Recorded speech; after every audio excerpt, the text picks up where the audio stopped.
Chapter 11. Continuity. Ace had run off into the interior of the TARDIS to get some more clothes. Benny was still staring. Her first journey had only taken 20 seconds, during which time she just said, "Oh, bigger on the inside than the outside," the doctor murmured, glancing at a control.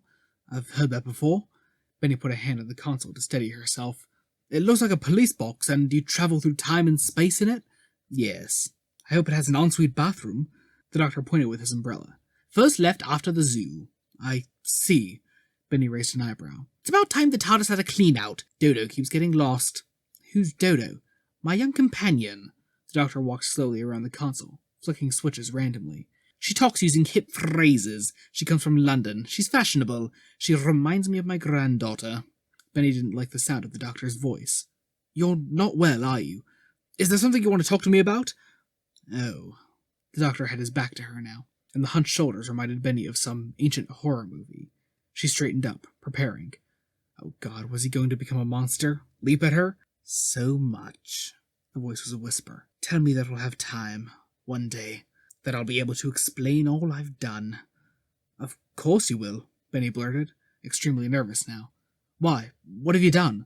Ace burst back in, heaving 2 haversacks full of provisions. The doctor looked up from the TARDIS console and grinned his funny grin at her. "At the temple, you weren't really going to shoot?" he asked her, the old doctor again. "Nah," Ace laughed. "Well, not at the crowd. I could have taught Phaedrus, but, if Jan had already died." "Life's too short, eh, Professor?" Benny slowly looked between the two of them. Something deep in the doctor's eyes still scared her. The doctor looked out at his audience, staring up at him as he stood against the light of the bonfire. It was early afternoon, and a token party were working away at uncovering the observatory. Everyone had returned, wondering that they hadn't been killed by the impacting platform. The TARDIS had landed amongst them to applause. Students, their hair cut into spectacular fringes, the travelers in their rugged boots and coats, Ace, a bundle full of messages from previous centuries. Fathers held babies in their laps, and toddlers ran between adults' legs. "Children," the doctor whispered to himself. He picked up a burning stick from the bonfire and waved it in the air. "It's time," he told them. "Time to tell you what you're facing." He started to pace before the fire, twirling the stick to illustrate his story. "Millions of years ago, while the Earth was still forming, the world of Gallifrey was doing business with another species, the Hootai, the master strategists of the galaxy. Nobody knows where they evolved, or if they were artificially created. They're fungoid creatures. They live off decayed matter. They farmed whole worlds, kept sentient populations as herd animals. Now, these were the days when the Time Lords had interests of their own, planets where their influence was felt. The Hootai began to take sides in a war on Tranmetgura, introduced their dead soldiers into the battle." "Dead?" asked Ace, from somewhere inside Jan's bulky furs. "What do you mean?" "They infest the bodies of their slain foes." The doctor paced along the fringes of the fire. "And use them as pawns in their obscene plottings. The Time Lords had been negotiating with the Trepmagurans, trying to organize a planetary government that they could deal with. The Hootai damaged that plan. Full-scale war broke out, and biological agents reduced the planet's population by 2/3. The doctor's face showed disgust. The slaughter was huge. The Hootai took all the dead into their silent gas dirigibles and used them as they do all dead matter." "Silent gas dirigibles?" Benny was sitting by the fire, glancing over her shoulder at Kathleen, who was staring at her in a way she didn't like. She had decided to keep a close watch on the doctor, but he was so obviously himself at the moment that his outburst in the TARDIS seemed like a dream. Silent, stealthy, invisible to tracking system thanks to the Hootai's vast psychic powers. That's why Operative Miller hasn't been able to find them. That's why I have to, and quickly. The Hootai ingest a range of noxious atmospheric gases, all deadly to human life. Their vessels are inflated by them, hence dirigibles. They sail between the stars in their great spheres, hiding in hyperspace. Now, let me return to my story. The Time Lord sent an ambassador to the Hootai worlds, intending to stop the creatures from interfering further in Time Lord affairs. The Hootai used him as a host." The doctor looked into the light of the fire, unwilling to face the crowd, not wishing to pick out certain people with his eyes. Their attack on Gallifrey didn't last long. Time Lord biochemistry was more advanced than theirs, then at least. And when you can find them, the dirigibles are vulnerable, full of explosive gases. Gallifrey opted to launch a devastating counterattack. They were going to time loop the Hootai worlds. The Hootai vanished, fled the Milky Way. It was thought that they had decided to search for easier prizes elsewhere, but they haven't. They're back, and they're here. Jan raised a hand laconically. You said they were master strategists. Yes. They plan their games well in advance. They prefer to let others do the work, and appear to act only at the last minute. Look who's talking, Ace whispered to Jan. They have a group mind. The whole species thinks as a single being. Very cunning, very dangerous. If they were going to attack, asked Moira from the crowd, why haven't they done it already? They will attack, the doctor told her. They already have. Trying to destroy this site by making sure of their ground in pewter space, by trying to prevent me from finding the papers of Felicicar. They're waiting for something. They're still vulnerable, and their interest here means that I want to uncover the observatory even faster. Miller sent a message to Space Fleet, and they could be here within a week. That'll be too late. Now, I'd better tell you what the inscriptions in the observatory said. A cry came from the diggers. Clive, the archaeology student, was waving his spade in the air. Metal! He shouted. We're nearly there. The doctor watched from a distance, as the massed forces of the travelers and students dug away the final covering of the observatory dome. They look like children playing, don't they? Rosha had wandered up to stand beside him. My thoughts, the doctor smiled. Exactly. Rosha took a deep breath. I'm not a fool, Doctor. You were talking about fungal infestation. Those spores that landed in the camp. Those with them on their skin have been touched by the Hootai. The doctor turned and stared into Rosha's eyes. The Hootai can use their senses to gather information, and can cause their bodies to erupt into full infestation within seconds. That's what happened to the librarian. Sometimes the process is slowed down, a gradual takeover. Is there a cure? No. The only hope is that the psychic command will never be given. If we can find the Hootai and destroy them, then nobody else will have to die. So, what should I tell those of us with spores? Tell them... No. Tell them nothing. There's no point in spreading pain. No point in prolonging the process. No, Rosha nodded firmly. No, you're right about that. And she walked away quickly. Moira had spent an hour working on the dig, and then returned to her tent. She'd taken a reading on the surface of the metal, and it seemed to her that a fair-sized grenade wouldn't crack the dome if it was used to blow away the earth. Save a lot of digging time. Passing Rosha's tent, she heard a sound she recognized. It sent her sprawling to the ground. The safety catch of a blaster had just come off. Moira crawled on her elbows towards the tent, getting her jacket covered in dew. She gently pulled the flap aside and peered in. Rosha had a gun in her mouth. Moira cried out and leapt forward. They tumbled together.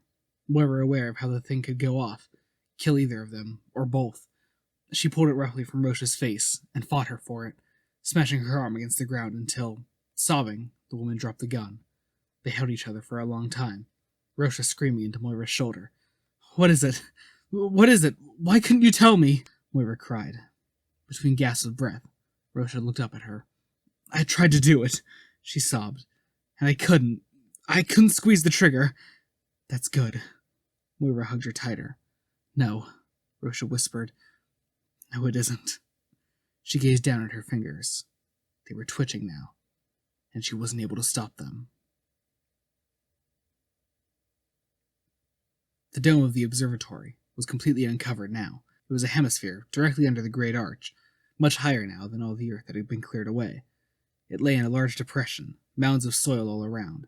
The doctor walked once around it, as it glittered in the sun. Then he ran into the dig, climbing swiftly down a ladder. Ace followed. She'd been wanting to ask the doctor about Jan, and he seemed, well, on the case again, fighting monsters, like he was supposed to. She wandered into the telescope room, and watched as the doctor took a last look at the inscriptions on the instrument. He inspected the levers that stuck out from the frame where it was mounted. Professor? Yes? Can Jan come with us? When this is all over? The doctor looked up for a moment, but he didn't turn around. There was a pause. Are you sure? He asked.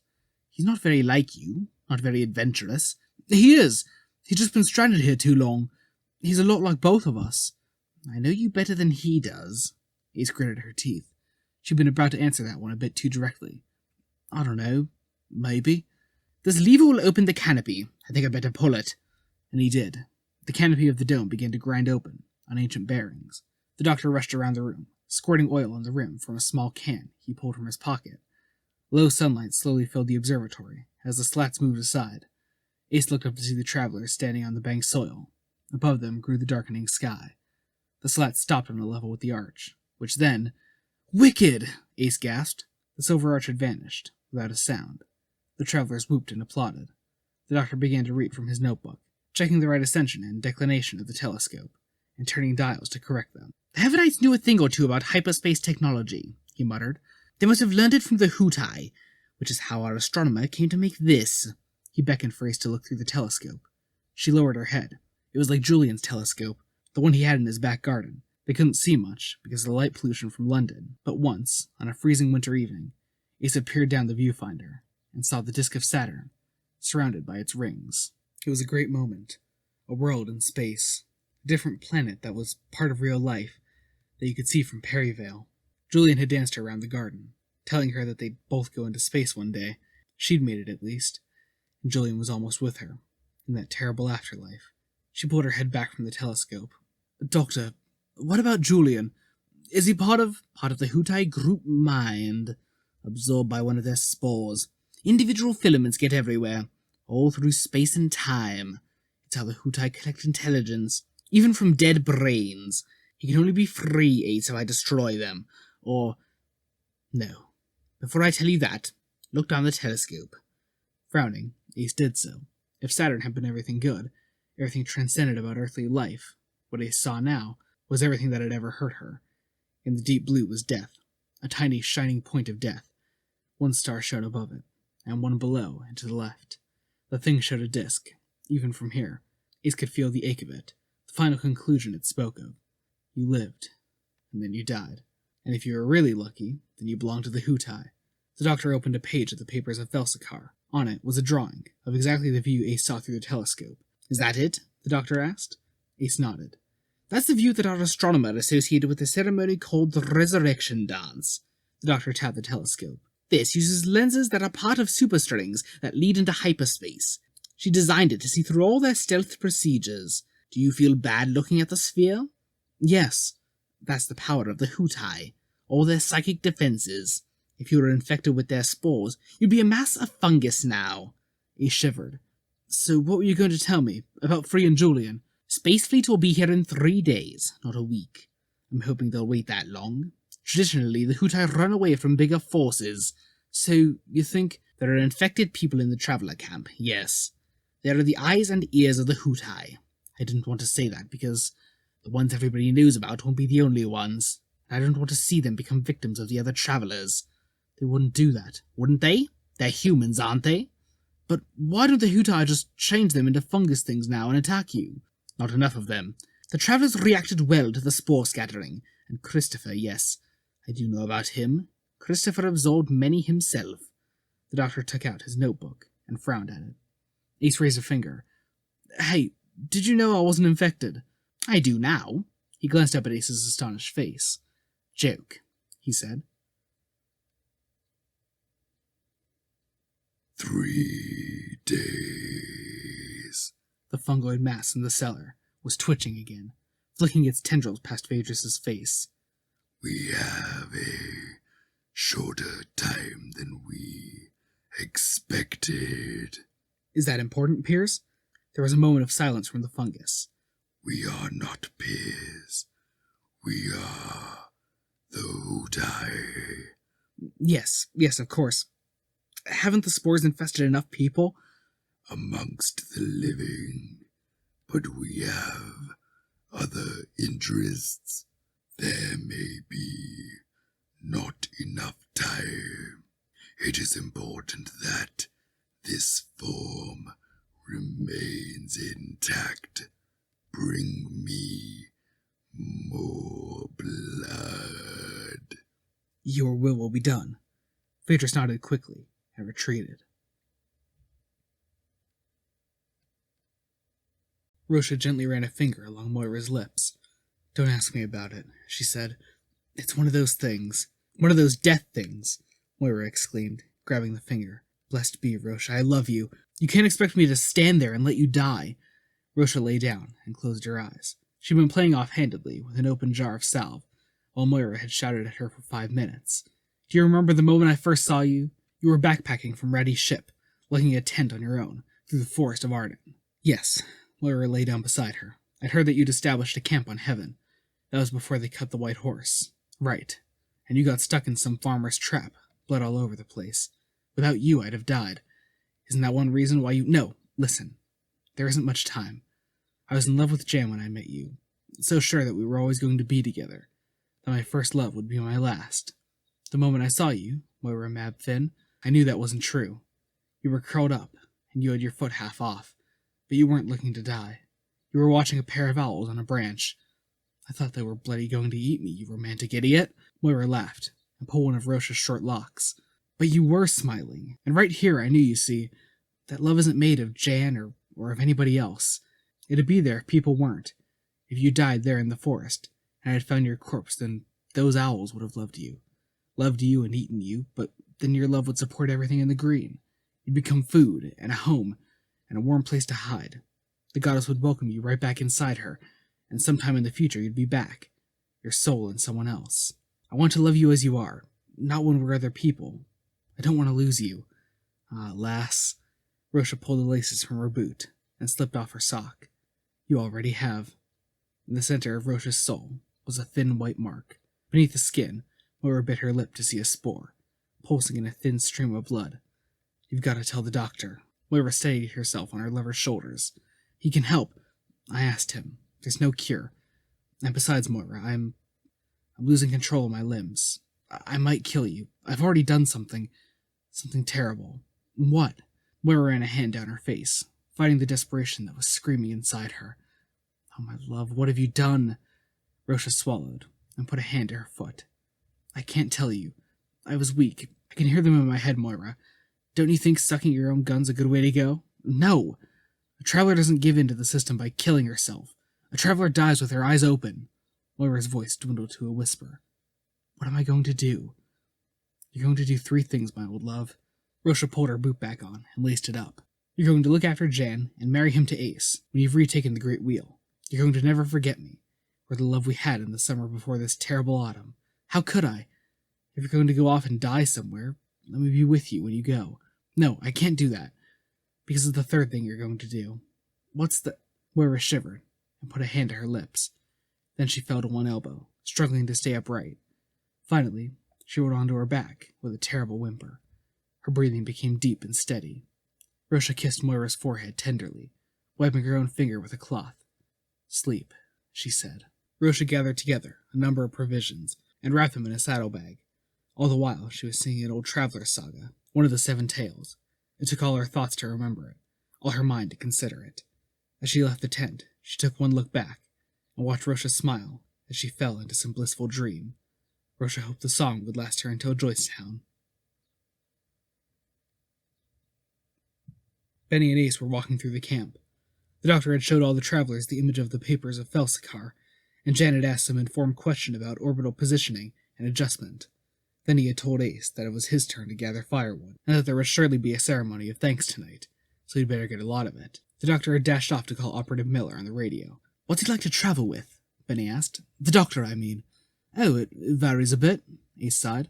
Sometimes he's way cool, really sweet, and sometimes he's angry and big, like he's really important on the cosmic scene.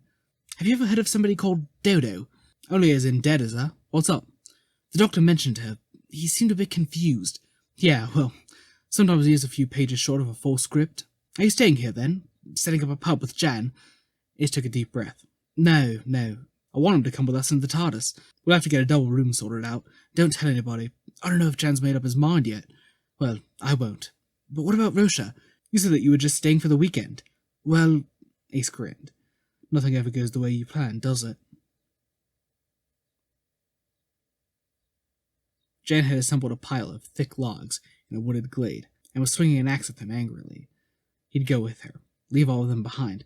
Of course he would. Desert everybody when death was about to descend, when horrible things walked the fields of heaven. He glanced up at the thought, suddenly uneasy with his isolation. A figure in black was watching him from the edge of the forest. Christopher? Jan asked. But the figure was gone. Jan dived into the trees after it, swinging the axe before him to clear the way of undergrowth. Animals and birds scattered out of his way. A glimpse of black sped before him, visible through a tangle of twigs and low branches. He didn't think where the trail was leading him, only that mystery was running away from him, right on the edge of vision. The shiny cloak flickered through the trees, and Jan crashed after it, saw it standing still on the other side of a bracken hedge, dived at it, calling, and fell. The scrap of black cloth ripped aside as Jan hurtled down the chalky slope, small pebbles skittering down the low incline with him. He rolled, shoulder over shoulder, down into a low valley, and thumped to a halt on the grass at the bottom. Groaning, he looked up. Lynn's croft, where Traveler Lynn, sister of Ursus, had fought her own father with a long staff and won, a decade back. The low red sun shone along its high banks, reflecting off the scattered chalk. "Why have you brought me here, trickster?" Jan growled, glancing back up at the wooded bank. The narrow track was a little-used causeway across the downlands, an awkward road to Joycetown. The sound of oncoming hoofbeats was echoing through the valley. Jan watched as the shape of a horse and rider appeared around the end of the track and headed towards him. While the shape was still far away, he recognized Roche's style of horsewomanship. He stood up and let the axe drop to his side. The rider drew closer, and Jan knew that this would be a test. The look on Roche's face as he approached was ashen. Then it became horrified. Her hand snatched for a pistol from the saddle holster, and she found her lips were sealed tightly together. She was aiming at the man she loved, and he was just standing there. Jan watched Roche bring the gun to bear, one shot off horseback. He'd seen her do it, bring down straw targets and flames. He waited until she was 100 yards away, until their eyes met. In that glance, there was everything love could ever teach you. Love taught you to open your arms and fall like a baby, like a straw target, fall and see if anybody caught you. Jan looked at his old love's expression, and he closed his eyes. Roche screamed against her teeth, and, with a mighty effort, jerked her aim aside. The blast shot past Jan's shoulder, missing his head by an inch. He raised his arm and swung the axe, its weight carrying it where it would go, his eyes still closed against the roar of hooves. There was a concussion. The axe thudded into the ground, and the horse galloped on by. When Jan opened his eyes, Roche's arm lay in the grass before him. Her hand still grasped the pistol tightly. The hand had rings on its fingers. The fabric of her coat, the coat that he gently put over her, was frayed at the shoulder. From the white of the shoulder bone, 1,000 tiny filaments caressed the air. Jan turned away and took 2 shaking steps after the horse, trailing the axe behind him. Roche had already vanished into the misty distance. A tiny sound rose in his throat, a little noise that spoke of summers past and gentle, ordinary words exchanged. The sound became a roar, and Jan ran back to the arm. He hacked at it with the axe, scattered it into pieces, kicked the pieces about the chalky grass, howling at it to stop looking like what it was. After a while, it did. Jan fell to his knees, panting, and felt something inside himself about to break. A hand applied a gentle pressure to his shoulder, and he looked up. "This is not the last time you will see me," Christopher said, "but it is the last but one. Do you know what you must do?" "Oh, yes." Jan reached out and took up the axe again. "I know." The doctor put down the radio receiver and stared at the fabric of Benny's tent. Ace poked her head through the flap, agitated. "Doctor, you'd better come out here. Jan's just got back to the camp, and I know."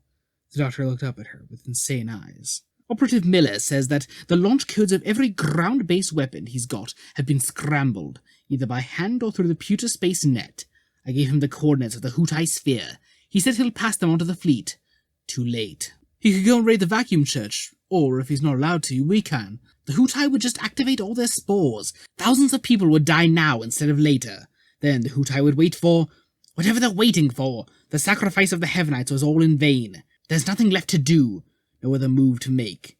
He reached out a hand to touch the fabric, a kind of surprise in his voice. "I've lost." Ace stared at him, wanting to grab the Time Lord by the shoulders and shake him instead. "Don't be stupid! Jan's talking about taking a ship from the Irvingport docks." "Is he?" "Useless. He shouldn't do it." "I know! I've been trying to tell him that, but he won't listen to me. So why don't you—" "Because I choose not to." The doctor looked around, as if looking for a solution. Then he seemed to make a decision. He unfolded a portable chess set from his pocket. The game was already in progress. The doctor quickly made a move, and then reversed the board, playing against himself. Ace clenched her fists, hating him. "So what are you going to do when the Hootai get here?" The doctor appeared to consider the question. "Leave," he said. Jan was swiftly packing a bag, pulling his sword from the block of wood and sliding it into a scabbard. Ace stood watching him, her hand raised in a gesture of pacification. Damn the doctor. She didn't know what to say. It'd have to be one thing, right? A good thing. Jen was like her. If you went on and on, pushed it, then you just get fed up and go anyway. But if you had a good reason, a real good reason. She couldn't think of one. She lowered her hand. Don't go. I have to. Who else is going to do it? The doctor's sitting there doing nothing. I can do something with a little ship. The military trained me to fly them. We know where the bastards are now, and besides... He went to the tent flap, closed it, and opened his bag, showing Ace what was inside. The Heavenite telescope. You told me what this can do, right? Ace shook her head. This was making far too much sense. Look, if there was any point in doing it, the doctor would have thought of it. Would he now? He called Miller. He played his game as far as it went, and then he was surprised. Listen. Jan walked up to Ace and took her shoulders in his strong hands. I've had to see a woman I loved, my best friend too, taken by this stuff. I can't just watch. I have to do something. If you love me, you'll understand that. I do love you, but everybody's dying, and I don't want you to die too, right? At least, ask the doctor, see what he says. She knew it was crap as she said it, but who else had ever saved everybody? Maybe he was playing another waiting game, like with Fenric. Maybe he couldn't tell her. Jan slapped his forehead. By God, you can't face the idea, can you? He's lost it. He's got nothing left to friggin' contribute. Ace bit her lip. What are you going to do? Can't tell you. All that lot in the camp might be listening for the Hootai. But there's a plan, a good one. I've asked Kathleen to come with me, Fiona and Patrick. The four of us can fly an orbiter. And me, I told you... Hush. Jan put a finger to Ace's lips. She opened them again, in an expression of rage. But the rage became peace, and Ace fell, asleep, onto the rug. Jan pulled their sleeping furs over her. Me and Rosha, my love. We know the same tricks. I'll be back before you're awake, and then none of us will have anything to fear. And he left the tent.